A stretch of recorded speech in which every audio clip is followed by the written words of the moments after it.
Hey guys, welcome back to the farm.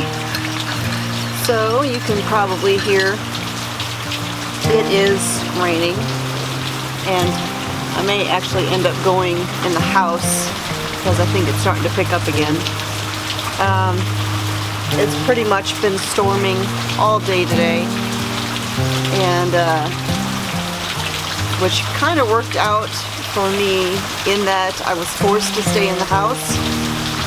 Well, I was forced to stay in the house anyways because I did something that I have never done before. I threw my back out. I threw my back out yesterday, and it's another one of those instances where, you know, maybe I could have asked for help, or I could have done things a little more smartly instead of just over-extenuating myself, or over-exerting myself, I should say. I went and picked up a load of hay from the co-op, and rather than get the wagon and use the wagon to carry the bales over to our horse trailer, which is where we keep our hay, I just thought, oh, I'll just carry it. It won't hurt anything. I'm strong. I can do this. Well, I was carrying the bales of hay, and they were kind of heavy, and the issue was that I was carrying them by the strings, and they were kind of cutting into my hands, and it was painful. And as I got to the last bale, that last bale was especially heavy, and it was really hurting my hands. And so when I got into the trailer and I went to put it up on the stack, I just kind of slung it, and I sort of twisted my body, and I felt it like give a little twinge, but I just dismissed it. Well, then I got in my truck, moved my truck over to where I park it, and everything was fine until I went to get out of the truck, and I was in instant pain. And it was all I could do to get into the house and sit down, and from that point on, through most of the evening, I could barely walk. My back hurt so bad. I'm a little bit better today, but I'm still not in good shape. And I don't know, you know, when am I going to learn my lesson? You know, I mentioned how I've been dealing with plantar fasciitis because I injured my foot because I jumped out of my truck onto a concrete parking lot in boots, and you know, that wasn't the smartest thing to do. And then in the last week or so, and I've mentioned this before, years ago I fell down the stairs and I got whiplash, and every so often pardon me, moment. Every so often, I will do something that kind of jars my neck and wakes that up, and I have to deal with that again. And I've done that again, so my neck has been kind of hurting, and it's just been getting back to almost normal, and then I go and I do this. Yeah. It's a little humbling to say the least, having to ask for help to do basic things that I normally do without any issue whatsoever. Yeah. I did venture out earlier today.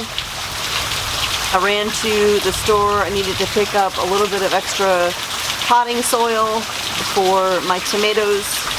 I spent pretty much all afternoon potting up my tomato seedlings, and I've got a lot of tomato seedlings.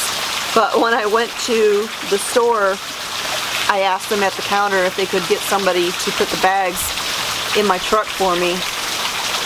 And I told them, I've jacked up my back. I can't even carry my purse right now. and it's a store I go to all the time. They pretty much know me when I walk in the door, and they know that it's unusual for me to ask for help.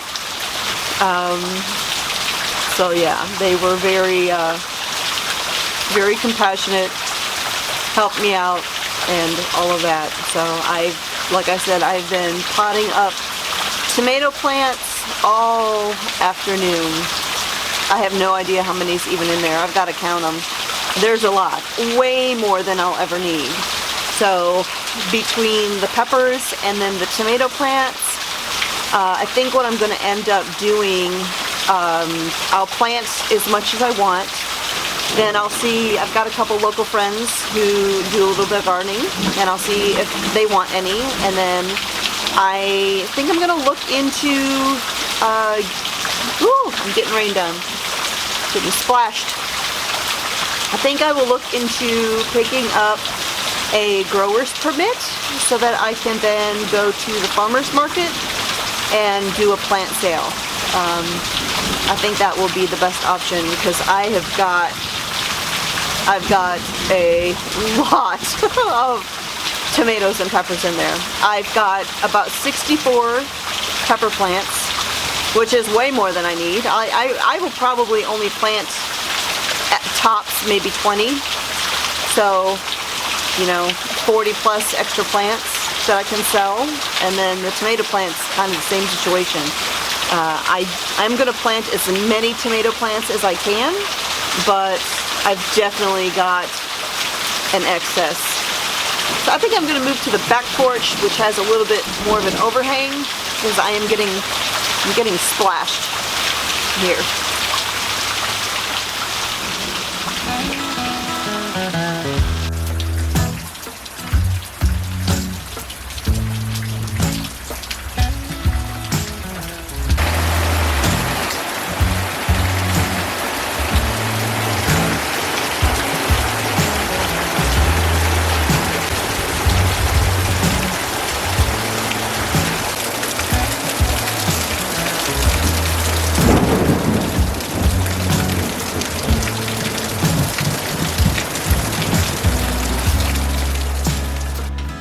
Alright, well, change of plan. It is very, very wet in the back as well, and everything's soaked, and I'm not even going to try and film out there. But I figured what I would do is answer a couple questions that I have been asked. I know there's a few videos that I'm supposed to be doing. Number one, I have another devotional that I'm going to be filming soon. It's something that just keeps coming to mind, something that I keep seeing references to in scripture, and so I'm going to talk about that. But the other thing is I've again had several questions about my garden journal, and some people were wondering what exactly I write in my garden journal, what I do with it. So first of all, I have just a moleskin kind of garden journal, and I realize there's a shadow there. So first of all, I've just got a normal moleskin type of journal. You can use a spiral notebook or whatever, and essentially what I do is every year I keep track of what I do in the garden. For instance, I started keeping this journal in 2016, and the first thing that I wrote in it was what trees, fruit trees, I planted out there and what varieties they were, things like that, when I got them and all of that. And on the very first page I wrote when our average frost risk begins and ends. So for us, it is generally April 4th through October 28th. Those are like your safe dates, supposedly, but it can vary. And I actually wrote down safe is April 18th to October 9th. That's the time frame that we're usually safe. But But of course, that's not always 100% safe. That's why I put safe. That's your averages, and you can find your averages online, but once you start nearing those dates, you still gotta watch the weather, because you never know. You may end up getting a late freeze like we did this year, which is why I had to start tomatoes all over again. But I talked about that in a different video. Last year we had a really late freeze, very unseasonably late. Everything was out in the garden, everything was getting established. I mean, everything was planted out there, and we had a late freeze, and I was out there covering with sheets and plastic sheeting and agri-fabric. I took buckets, 5-gallon buckets, and I covered pepper plants with them, because they are really susceptible to cold temperatures. It can stunt them. And so it was a little hairy last year. But so that is what I have right in the very front. I put my dates right there on the first page, just as a reference, and then I make a note of what I plant and where. Now, that very first year, I have a little bit of a diagram that I kind of drew, and this was the front garden. I just kind of labeled what beds were which, and then I've got my trees that I planted and all of that, just a rough diagram. And then I went through and I made drawings of the different beds, and I wrote down what I planted in each bed. And that is something that I do every year. Every year I also make a list of what I'm planting.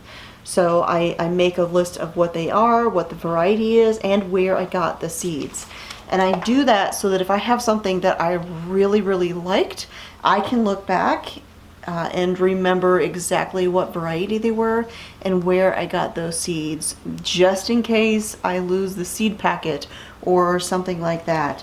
I have a record of that. So another thing that I added to my journal was I went through and I looked at all of the dates that you would start seeds for anything you might want to grow. And I wrote that down according to my zip code, where we live, and all of that. And so I actually marked those pages with some of that colorful washi tape so that I could find it easily. And I just did it chronologically. So for instance, January 17th to 24th is when you would start onions from seed. And then I had like a little color code for whether something is started indoors, or if you start it from seed, or if you transplant it, or direct sow outdoors, or anything like that. For instance, February 18th to March 4th, you would direct sow asparagus, radishes, and spinach, which you can see I've got right there. And so I just did that for everything that I would plant in the spring garden. And then I also did it for the fall garden. If I was to do a whole big fall garden, and like say I wanted to have a second round of tomatoes, I would start those seeds indoors between May 19th and June 3rd. And I went through and I did that again for everything, whether you started from seed indoors, whether you direct sow it, or when you would transplant it. And so that is kind of just a handy tool that I did for myself. And again, every year I do a diagram of what I'm doing in the garden. For instance, I've got some notes in here about doing the drip line. When I was researching that, how I would set that up, what things I would need to do it, and I sometimes, depending on what it is, I might include a price list for what I need to do, what I've planned. Whether it's the greenhouse or raised beds or anything like that. So anything that is garden related that I'm planning to do or that I'm doing, I just make a note of it. Last year I wrote down what exactly I used to fertilize with, what I used to control pests with. And it's just handy because, you know, this year if I find myself dealing with a particular pest, I can look back and remember how I dealt with it last year, and it's all written down. I don't have to try and remember that off the top of my head. Well, how often did I use this, or what worked for that? I've got it all written down.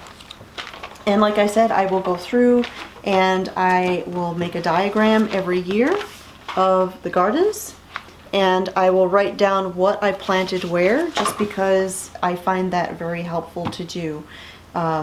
As I'm planting, I will draw on just like some scratch paper or notebook paper and do a rough drawing of every bed, make notes on that, and then I'll come in here, do a drawing of all the beds and transfer it in there, because as I'm outside working and planting and all of that, my paper is getting dirty, it's getting wet, it's just a mess. And so I can come in here and I can transfer it into my garden journal, and it will be in much better condition. So I hope that is helpful. If you have any other questions about my garden journal or anything like that, you know, I didn't come up with this idea. This is something that's been around for a very long time. I know there's references to Benjamin Franklin keeping a garden journal for his garden records. So it's a long traditional thing that many gardeners have done over the years.